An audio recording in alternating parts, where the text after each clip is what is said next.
Alright, we're back for another video. We're going to go over a couple more here as we work our way towards 10. So we did 4. Just a recap. Talked about Taker and the streak, the ending of the streak in general as number 1. 2, the click, faces and heels interacting in front of the crowd after a show is done. The double turn with Bret Hart and Stone Cold at WrestleMania in the submission match. And the NWO, the formation of the NWO, the to me the second greatest faction of all time. Four Horsemen's number 1, but very, I feel like even with as great as the Horsemen were, the NWO is far more impactful. It had the impact going forward on the wrestling industry, and then the big one is for Hulk Hogan becoming Hollywood Hogan, giving who at the time was one of the biggest faces in pro wrestling, going to get the big heel turn and get all the heat from that and become a heel. And, that's when heels are becoming popular. He gets more traction, still love because now he's a bad guy and it works. So we're going to talk about a couple more in this video. I've got my list on the phone here with the list, and let's get to talking. One of my favorite ones, Shawn Michaels going singles. I'll tell you why. This is a big one. Growing up, I loved the Rockers. Had a great theme song. I didn't have it handy to play. Marty Jannetty and Shawn Michaels, the Rockers. High-flying team. They work well together. They had the look. Epic matches.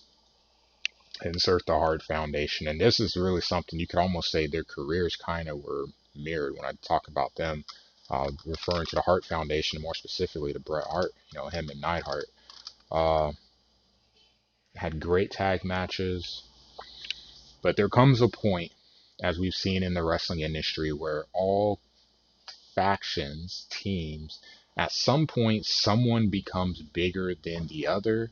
Thus, they have to let that person go in order for them to achieve greater things. It's not always the case. It's not always the case. But we've seen it over time in wrestling. When I think of tag teams, I think of the Hardys. At some point, Jeff Hardy was able to separate and become a higher mid-card guy than a main event guy. Edge and Christian, obviously Edge becoming a main event guy. As we've seen, I'm going to talk about with the Rockers, Shawn Michaels, the Hart Foundation, Bret Hart. You guys are able to work well in a team, balance out the ability of their their tag team partner. But when they're on their own, they hit and have huge success. Michaels is a big one for me for a couple of reasons why I wanted to talk about him. So you have the big moment, the barbershop, and he puts Jannetty's head through the glass. He turns heel. He becomes a heel. You have Sherry. You have the mirror. He becomes this conceited guy, checking himself out in the mirror, fixing the glasses, fixing the jacket. And as we become anonymous now with Michaels, the assless chaps, the pants, like it was really interesting at the time because, again, this is during a time where heels are not liked. So even for me as a kid, it's like, man, like I know I'm supposed to boo this guy, but when he gets in the ring, his matches look really, really good. And I was aware of that as a kid, so I already started to gravitate to him. But then you have him become a face, and now it's, can he become a champion? He wins the Intercontinental Championship. We had that silly match with Tatanka at WrestleMania. I don't understand why that ended the way it did. Like, kind of stunned his growth a little bit, but hey, he ascends. And you ultimately have the big moment where he's able to beat Bret Hart in the Iron Man match. A little controversy because it was tied at 60 minutes, and he gets put in the sharpshooter and he never tapped out. So we just assumed that Bret Hart retained, or at least I did. But then, you have them come out and say it's, it is a draw after 60 minutes. However, it's going to be sudden death. And just to look at Bret Hart like, wait, what? Why is this sudden death? And then the match continues. So obviously, Michael's already still weak because he's been in the sharpshooter for so long. But he overcomes, tunes up the band, sweet chin music, 1, 2, 3. And as you heard Vince say, the boyhood dream has come true. The big moment. And Michaels, I always say, Flair's 1, he's 1A or 1B, however you want to term that. He, to me, is a big one going single because he was able to break away from the tag team, being an excellent tag team wrestler, much like Bret Hart, and be able to achieve great things, but because he is a smaller guy. That's why I chose him instead of Bret. Without Michaels, being able to have solid matches with a Nash, with a Sid, with a Vader, with the Undertaker, with these big heavyweights, you don't get guys like Daniel Bryan becoming heavyweight champions. Recently, Kofi Kingston becoming heavyweight champion. Christian, those are guys that typically when you look at wrestling, Vince liked big guys. He liked the Hogans, he liked the Ultimate Warriors, the big, larger than life guys. He didn't like the small guys. Guys like Michaels being able to get in the ring and capture our imagination and be able to perform and constantly put out 5-star matches show that, hey, these guys are viable to be the face of your company or a heel. Those guys don't win the titles. Back then, they didn't win titles. So to have a guy like him come in and be able to perform the way that he did, it opened up doors for the guys I mentioned, the Seth Rollins of the world, that hey, just because I'm not big, what I'm able to do in the ring is still greatly appreciated. The fans appreciate it, and you can buy into that underdog role as a character, and it can be viable to be a big part of a show, of a brand going forward, and it's really cool to see.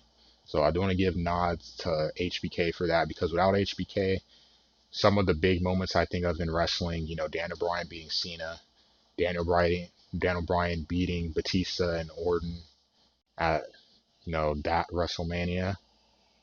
Those moments don't happen if you don't have the Michaels that come before them. So thank you HBK for making that possible. I wanted to definitely focus some time on that one because that's a big one. So I can take that off the list. And then we're going to go a little bit into the Monday Night Wars. And we'll leave this one at 2. I might come up with a third one here. WCW. So, context. WCW is 3 hours. Raw is 2. WCW starts an hour before. So, the second and third hour of WCW ran concurrent with Raw. But at the time Raw was recorded, this is important. So you look at WCW, you have the first hour. So usually the structure is you may have a match first, but you'll have like an announcement about something that's going to happen later. Raw comes on, so okay, now WCW kind of like will focus on the cruiserweights the first hour. We'll focus on this other thing. Maybe we'll make mention of, hey, Bischoff is here. He's coming out to the ring later tonight. Hogan is here. He's coming out to the ring later tonight. Macho Man, whatever. And then kicking off that second hour. Then it's kind of like, okay, now we're going to actually focus and get to the meat of what's going on to compete with them for ratings. Towards the end of the night, Shivani gets on the mic. Bischoff's words, to get on there and basically to talk bad about the other program, like, oh, because that night The Rock was defending the heavyweight title, the WWF Championship against Mankind, Mick Foley, and just scoff at it like, huh. So word is that Mankind is going to beat The Rock, win the heavyweight. I don't think they mentioned The Rock, like Mankind is going to win the heavyweight title, like Mick Foley. So, like basically, like saying don't turn the channel because that, like, oh, it's a waste of time. You know what everyone did? You know what I did? Turn the channel. I'm like, wait, he's gonna win? And then you turn and watch what happens. Austin comes out, glass shatters. He comes out, just all kind of chaos, laying everyone out, and of course, Foley wins the championship. It's like, wow, big moment. One of those moments in the Monday Night Wars where WCW was winning and they had a silly misstep, not expecting what was going to happen. Like, on paper, it sounded good, but it's like, well, if there's going to be a title change, I kind of want to see how it's going to happen. And if you're right, So I'm gonna go look on the other program. Then it's like, oh, he won. Well, what happens next week?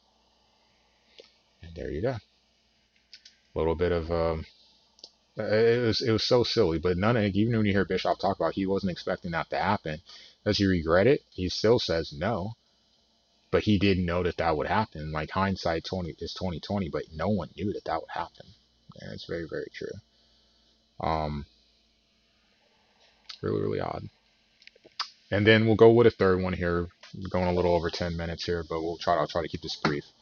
So we'll talk about WrestleMania in general. Hogan is synonymous with this, but the brand WrestleMania. So at a time, wrestling used to be like it before. It used to be territory, territory. Every territory has its own thing going on. Wrestlers would travel from territory to territory. Even if you won a championship in yours, you would go to another and get paid to defend the title. I mean, if you lose it, you obviously are going to win it back pretty soon because you can't take that title away. But basically, um, putting on other matches, getting money, whatever. And Vince had the vision of, I don't want to be a territory. I want to be bigger than that. I want everyone to come to us. I want us to be the territory, and us as in the US. And he grew the WWF to what it was. But one of the big key things that helped with that was the pay-per-view era. And this is why I talk about Hogan being a Mount Rushmore guy, because when you start with the pay-per-views, you had WrestleMania 1, the tag team, main event, him, Mr. T against Paul Orndorff and Roddy Piper. You had Muhammad Ali as a special guest referee at that pay-per-view. It's like they made it out into this bigger, larger than life thing, and you see that was WrestleMania 1. We're in the 30s now. But what I want to talk about is Hogan, and I'm going to actually pull this up here just so you guys can understand why it's so big. When you think of WrestleMania, it's larger than life. So a lot of times now, Hogan has been a big, he was a big character in the WWF at the time. He was the face of the company. And he main evented a lot of those. But when you look at WrestleMania, it becomes larger than life because not just wrestling fans watch this. This becomes a global thing. I have friends that don't watch wrestling anytime other than WrestleMania. It's like, oh, because it's the best of the best. You're going to get the best that they have out there, so it's cool to watch. And then you disappear for the rest of the year. Now, some people will buy into it and like, oh man, this is cool. Like, I'll actually start watching. Us wrestling fans, we always watch. But when you think of it, I'm pulling up his matches so you could understand why you have when he beat Yokozuna. I remember that one, WrestleMania 9. He beats Yokozuna. It was supposed to be versus Bret Hart.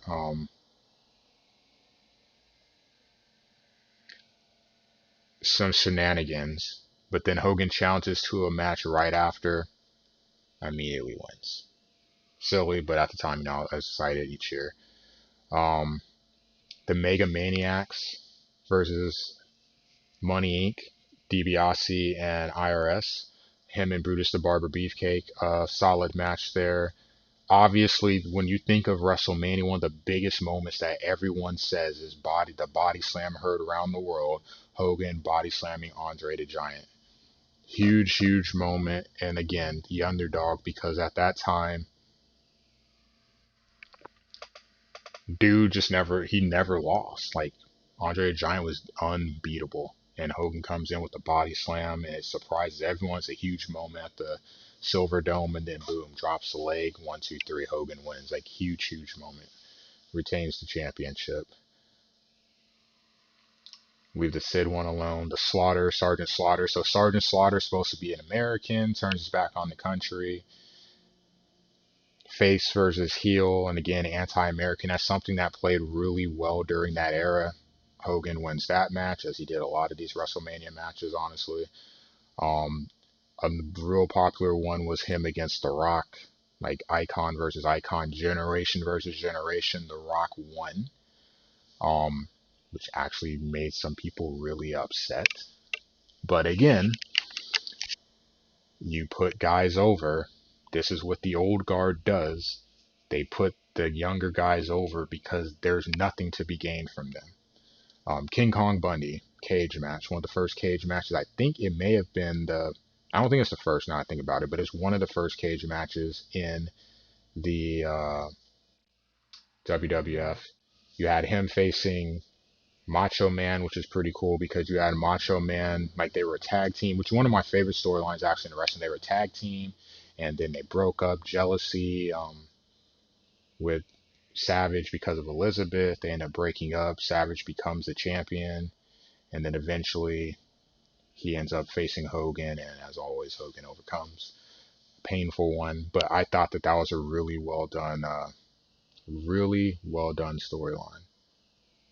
I think honestly, when I think of big main event matches, that may be the best one that Hogan has had. Because the one with the Ultimate Warrior where Warrior won, which is cool. You know, Warrior, really popular Intercontinental Champion versus Heavyweight Champion at the main event of a pay-per-view, and Ultimate Warrior wins. Cool. It wasn't the most exciting Heavyweight Championship reign, but they gave him that push, and that was cool to see someone other than Hogan get it. Hogan putting someone over during that time period was not something you saw very often. So it's cool to see, like, okay, well, he won. Like, so what does Hogan do now? Because he's not going to be around the championship. And what does Warrior do with this?